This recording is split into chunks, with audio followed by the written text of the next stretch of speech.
ನಾನು ಇವತ್ತದೆಲ್ಲ ನೋಡಿದೆ ಮೀಡಿಯಾದಲ್ಲಿ. ಅದೆಲ್ಲ ನಮ್ಮ ಕೇರ್ ಕಾನ್ಸ್ಟಿಟ್ಯೂನ್ಸಿ MLA ಶ್ರೀವತ್ಸವಕ್ಕೂ ಕಾನ್ಸ್ಟಿಟ್ಯೂಷನ್ಗೂ ಏನು ಸಂಬಂಧ? ಕಾನ್ಸ್ಟಿಟ್ಯೂಷನ್ನ ವಿರುದ್ಧ ಅವರು ಪ್ರತಿಭಟನೆ ಮಾಡ್ತಾ ಇರುವಂಥ ಒಂದು ಕೆಲಸಕ್ಕೆ ಇವತ್ತು DK ಶಿವಕುಮಾರ್ ವಿರುದ್ಧ ಪ್ರತಿಭಟನೆ ಅಂತೆ.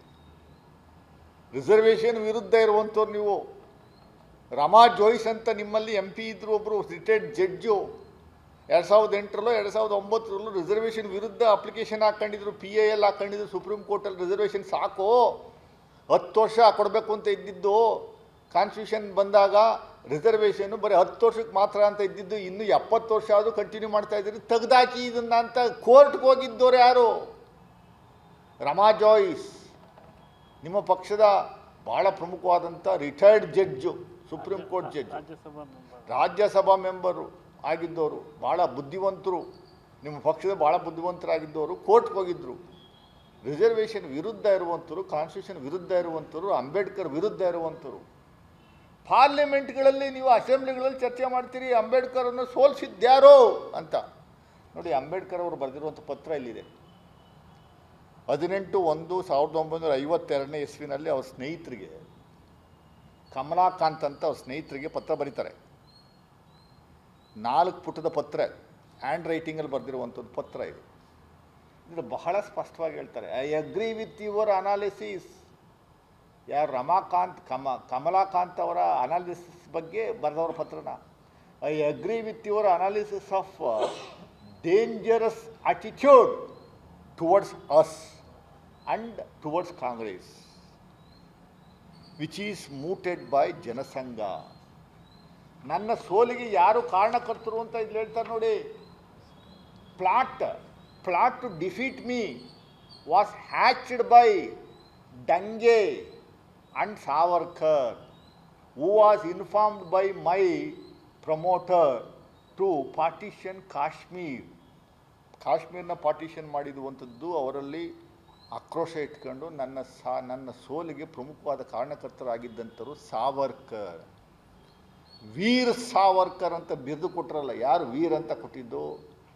ಅವರು. ಸಾವರ್ಕರ್ ಫೋಟೋ ಇಟ್ಕೊಂಡು ಎಲ್ಲ ಕಡೆ ಪೂಜೆ ಮಾಡ್ತಾ ಇದ್ರಲ್ಲ, ಆ ಮನುಷ್ಯ ಅಂಬೇಡ್ಕರ್ ಅವರ ಸೋಲಿಗೆ ಕಾರಣ ಅಂತ ನಾವು ಹೇಳ್ತಾ ಇರೋದಲ್ಲ. ಡಾಕ್ಟರ್ BR ಅಂಬೇಡ್ಕರ್ ಅವರು ಬರೆದಿರುವಂಥ ಪತ್ರ ಇದು. 4 ಪುಟದ ಪತ್ರ ಇದು, 4 ಪೇಜ್. ಅವ್ರ ಸಿಗ್ನೇಚರ್ ಲಾಸ್ಟಲ್ಲಿದೆ ನೋಡಿ. ಕೈಯಲ್ಲಿ ಬರೆದಿರುವಂಥ ಪತ್ರ ಭಾಳ ಸ್ಪಷ್ಟವಾಗಿದೆ. ನೀವು ಅಂಬೇಡ್ಕರ್ ಬಗ್ಗೆ ಮಾತಾಡ್ತೀರಾ, ಡಾಕ್ಟರ್ BR ಅಂಬೇಡ್ಕರ್ ಬಗ್ಗೆ ಮಾತಾಡ್ತೀರಾ, ಕಾನ್ಸ್ಟಿಟ್ಯೂಷನ್ ಬಗ್ಗೆ ಮಾತಾಡ್ತೀರಾ. ನಾಚಿಕೆ ಆಗಲ್ವ ನಿಮಗೆ? ಮಾನ ಮರ್ಯಾದೆ ಏನಾದರೂ ಇದೆಯಾ BJPಯವರಿಗೆ? ಅಧಿಕಾರಕ್ಕೋಸ್ಕರ ಯಾವ ಹಂತಕ್ಕೆ ಬೇಕಾದ್ರೂ ಹೋಗ್ತೀರಿ, ಯಾವ ಲೆವೆಲಿಗೆ ಬೇಕಾದ್ರೂ ಹೋಗ್ತೀರಿ.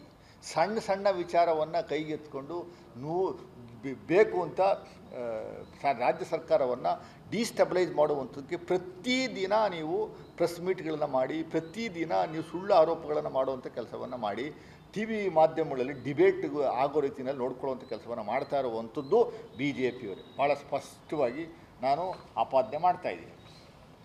ಇದ್ದಕ್ಕಿದ್ದಂಗೆ ಇಲ್ಲದೇ ಇರೋ ಕತ್ಗಳೆಲ್ಲ ತಗೊಂಬತ್ತೀರಿ. ಆಯ್ತಪ್ಪ, ನೀವು ಶೆಡ್ಯೂಲ್ ಕ್ಯಾಸ್ಟ್ ಬಗ್ಗೆ, OBC ಬಗ್ಗೆ, ಮೈನಾರಿಟಿ ಬಗ್ಗೆ ಇಲ್ಲವೇ ಇಲ್ಲ ಬಿಡಿ. ದಯಮಾಡಿ ನಾನು ಒಂದು ನೇರವಾದ ಪ್ರಶ್ನೆ ಕೇಳ್ತೀನಿ BJP ಮುಖಂಡರಿಗೆ.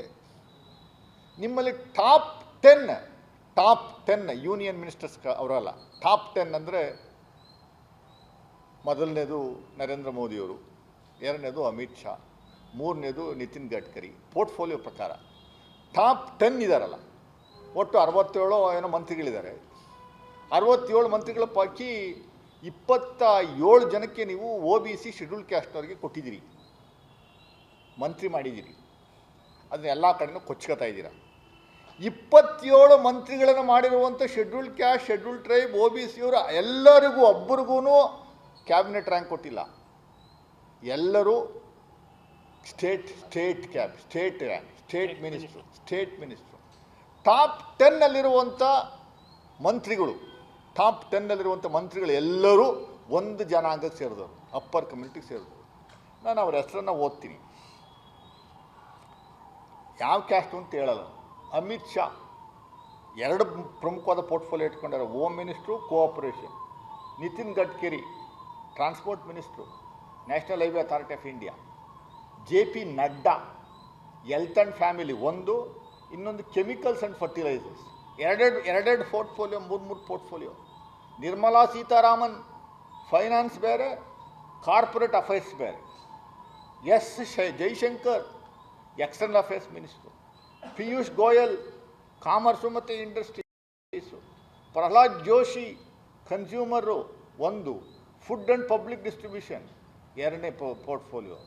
ಅಶ್ವಿನಿ ವೈಷ್ಣವ್ 3 ಪೋರ್ಟ್ಫೋಲಿಯೋ, 4. ಒಂದು ರೈಲ್ವೇಸು, ಇನ್ನೊಂದು ಇನ್ಫಾರ್ಮೇಷನ್ ಆ್ಯಂಡ್ ಬ್ರಾಡ್ಕಾಸ್ಟಿಂಗು, ಇನ್ನೊಂದು IT ಸೆಕ್ಟರು, ಇನ್ನೊಂದು electronics. 4. Chauhan agriculture 1, rural development. Manohar Lal Khattar housing 1, urban affairs. ಇಲ್ಲಿ ಯಾಕೆ ನೀವು ಶೆಡ್ಯೂಲ್ಡ್ ಕ್ಯಾಸ್ಟ್ನವರು OBCನೋ ಮತ್ತು ಇನ್ಯಾರಿಗೂ ಕೊಡುವಂಥ ಕೆಲಸವನ್ನು ಮಾಡಿಲ್ಲ? ಟಾಪ್ 10 ಭಾಳ ಇಂಪಾರ್ಟೆಂಟ್ ಪೋರ್ಟ್ಫೋಲಿಯೋಸ್ ಎಲ್ಲ ಯಾರ ಕೈಯಲ್ಲಿದೆ? ದಲಿತರ ಬಗ್ಗೆ, ರಿಸರ್ವೇಷನ್ ಬಗ್ಗೆ, ಕಾನ್ಸ್ಟಿಟ್ಯೂಷನ್ ಬಗ್ಗೆ, ಅಂಬೇಡ್ಕರ್ ಬಗ್ಗೆ ಅಷ್ಟೊಂದು ಅಫೆಕ್ಷನ್ನು, ಲವ್ ಇರುವಂಥವ್ರು ನೀವು. ಇವ್ರು ಯಾರ್ಯಾರು ಕೊಡಬೇಕಾಯ್ತಲ್ಲ. ಇನ್ನೊಂದು ಹೇಳ್ತೀನಿ ನಿಜ ಸಂಗತಿಯನ್ನು. ಪ್ರೈಮ್ ಮಿನಿಸ್ಟರ್ ಆಫೀಸಲ್ಲಿ, PMO ಆಫೀಸಲ್ಲಿ 112 IAS, ಸೀನಿಯರ್ IAS ಜಾಯಿಂಟ್ ಸೆಕ್ರೆಟರಿಗಳಿದ್ದಾರೆ. 112 IAS ಆಫೀಸರ್ಸ್ಗಳಿದ್ದಾರೆ, ಜಾಯಿಂಟ್ ಸೆಕ್ರೆಟರಿ ಲೆವೆಲ್ಲು. 112 ಜನನೂ ಒಂದೇ ಸಮುದಾಯಕ್ಕೆ ಸೇರಿದವರು. ಒಬ್ಬರು SC ಇಲ್ಲ, ಒಬ್ಬರು ST ಇಲ್ಲ, ಒಬ್ಬರು OBC ಇಲ್ಲ, ಒಬ್ಬ ಮೈನಾರಿಟಿ ಇಲ್ಲವೇ ಇಲ್ಲ ಬಿಡಿ.